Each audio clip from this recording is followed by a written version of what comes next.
11. Noite. Capítulo 30. A noite cai. Ou caiu a noite. Por que a noite cai, em vez de subir como o raiar do dia?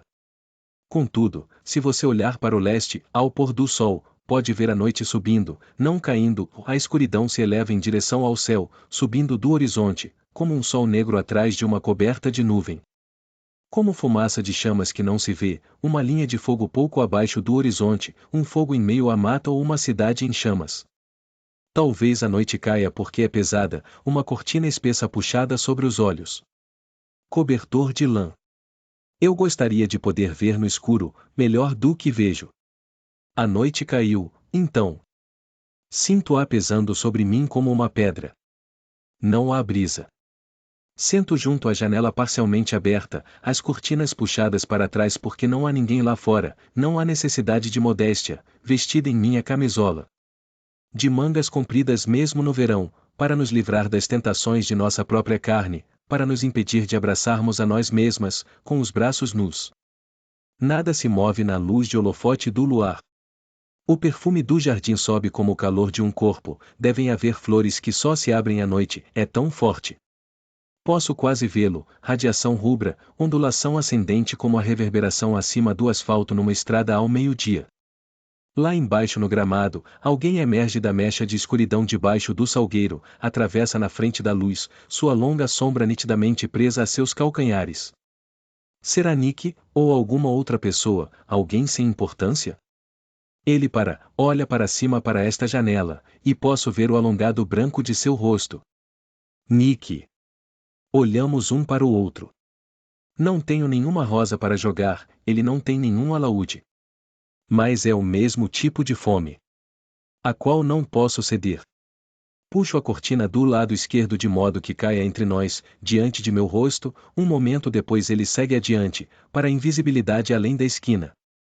O que o comandante disse é verdade. 1 mais 1 mais 1 mais 1 não é igual a 4. Cada um permanece único, não há nenhuma maneira de uni-los em um só. Não podem ser trocados, um pelo outro. Não podem substituir um ao outro. Nick por Luke ou Luke por Nick. Deveriam não se aplica. Você não pode controlar o que sente, disse Moira certa ocasião, mas pode controlar como se comporta. O que está tudo muito bem. Contexto é tudo, ou será que é amadurecimento? Um ou o outro. Na noite antes de deixarmos a casa, aquela última vez, eu estava caminhando pelos aposentos. Nada havia sido embalado, porque não estávamos levando muita coisa conosco e não podíamos nos dar ao luxo, mesmo então, de parecer nem de longe que estávamos partindo. De modo que estava apenas andando, para cá e para lá, olhando para as coisas, a arrumação que havíamos feito juntos, para a nossa vida. Eu tinha alguma ideia de que seria capaz de me lembrar, depois, de como era. Luke estava na sala. Ele me abraçou. Estávamos ambos nos sentindo desconsolados. Como poderíamos saber que éramos felizes, mesmo então? Porque pelo menos tínhamos aquilo, em braços ao redor um do outro. A gata, foi o que ele disse. Gata? Perguntei, encostada na lã de seu suéter. Não podemos apenas deixá-la aqui. Não havia pensado na gata. Nenhum de nós pensara. Nossa decisão havia sido súbita, e então houvera o planejamento a fazer. Devo ter pensado que ela viria conosco. Mas não podia, não se pode levar uma gata numa viagem de um dia, para o outro lado da fronteira. Por que não deixá-la fora de casa? Disse. Poderíamos apenas deixá-la. Ela ficaria por aqui e ficaria miando diante da porta. Alguém perceberia que havíamos partido. Poderíamos dá-la a alguém, eu disse. Para um dos vizinhos. No mesmo instante em que disse isso me dei conta de corno seria idiotice. Vou cuidar disso, disse Luke. E porque ele falou disso, em vez dela, eu soube que quisera dizer matar. Isso é o que você tem de fazer antes de matar, pensei. Você tem que criar uma coisa, onde antes não havia nenhuma. Primeiro você faz isso, em sua cabeça, e então faz com que seja real. De modo que é assim que eles fazem, pensei. Eu parecia nunca ter sabido disso antes. Luke encontrou a gata, que estava se escondendo debaixo de nossa cama. Eles sempre sabem. Luke foi para a garagem com ela. Não sei o que fez e nunca lhe perguntei. Fiquei sentada na sala com as mãos cruzadas no colo. Eu deveria ter saído com ele, deveria ter assumido aquela pequena responsabilidade. Deveria no mínimo ter perguntado sobre aquilo a ele depois, para que não tivesse que carregar o fardo sozinho, porque aquele pequeno sacrifício, aquele assassinato do amor, foi feito por minha causa também. Essa é uma das coisas que eles fazem. Obrigam você a matar, dentro de você. Inútil, conforme se revelou. Gostaria de saber quem lhes contou. Poderia ter sido um vizinho, observando nosso carro sair pela entrada para carros de manhã, agindo por palpite, passando-lhes a informação para ganhar uma estrela dourada na lista de alguém. Poderia ter sido até o homem que nos conseguiu os passaportes, por que não ser pago 2 vezes? Seria bem do feitio deles, até, infiltrar falsificadores de passaportes eles mesmos, uma rede para capturar os incautos. Os olhos de Deus passam por toda a terra. Porque eles estavam prontos para nós, e esperando. O momento da traição é o pior, o momento em que você sabe, além de qualquer dúvida, que foi traído e que algum outro ser humano desejou a você tamanho mal. Era como estar em um elevador que despenca do alto. Caindo, caindo, e sem saber quando baterá no fundo. Tento conjurar, para levantar meu espírito, de onde quer que esteja. Preciso me lembrar de qual é a aparência deles. Tento mantê-los imóveis por trás dos meus olhos, seus rostos, como fotografias em um álbum. Mas não ficam quietos para mim, eles se movem, há um sorriso e então desaparece, suas feições se enroscam e se dobram como se o papel estivesse queimando, o negrume os engole. Um vislumbre, uma pálida cintilação no ar, uma incandescência, aurora, dança de elétrons, então um rosto de novo, rostos. Mas eles se desvanecem, embora eu estenda meus braços para eles, escapolem de mim, fantasmas ao raiar do dia. De volta para onde quer que estejam. Fiquem comigo, quero dizer. Mas não ficam. É minha culpa. Estou esquecendo demais. Esta noite direi minhas orações. Não mais ajoelhada ao pé da cama, os joelhos no chão duro de madeira do ginásio, com tia Elizabeth postada diante das portas duplas, de braços cruzados, o aguilhão de gado suspenso em seu cinto, enquanto tia Ellie e tia caminha em passadas largas ao longo das fileiras de mulheres de camisola ajoelhadas, batendo em nossas costas ou pés ou nádegas ou braços de leve, apenas um peteleco, uma pancadinha, com sua vareta de madeira, se curvarmos ou afrouxarmos a postura. Ela queria nossas cabeças inclinadas exatamente da maneira certa, os dedos dos pés unidos e em ponta, os cotovelos no ângulo correto. Parte de seu interesse nisso era estético, ela gostava da visão da cena.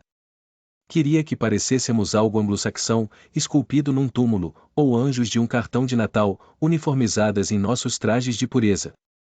Mas conhecia também o valor espiritual da rigidez corporal, do esforço muscular, um bocadinho de dor limpamente, dizia.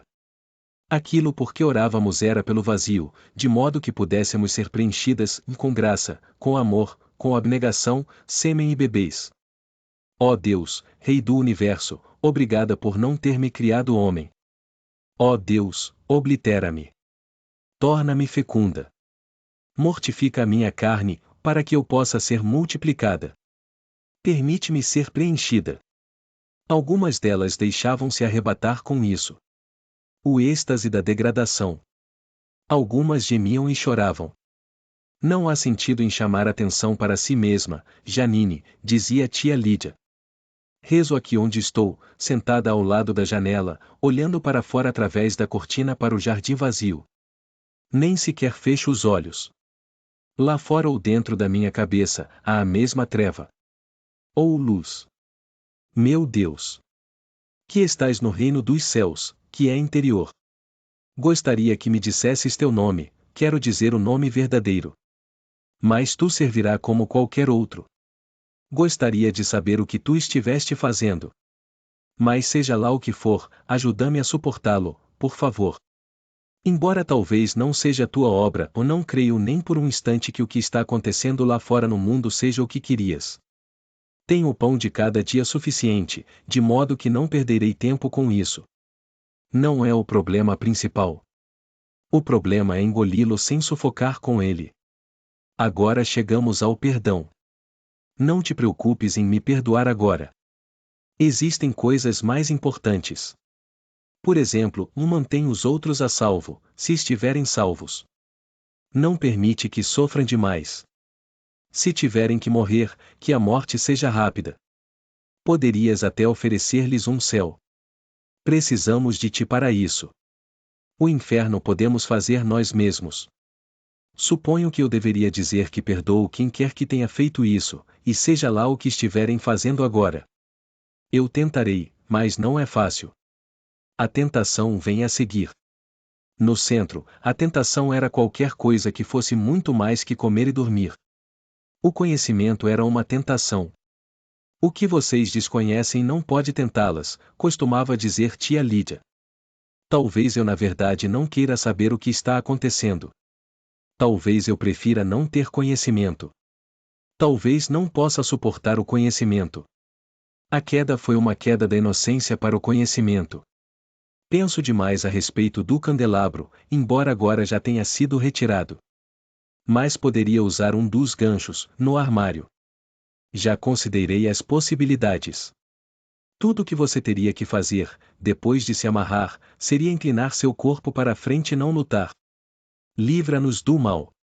Então há reino, poder e glória.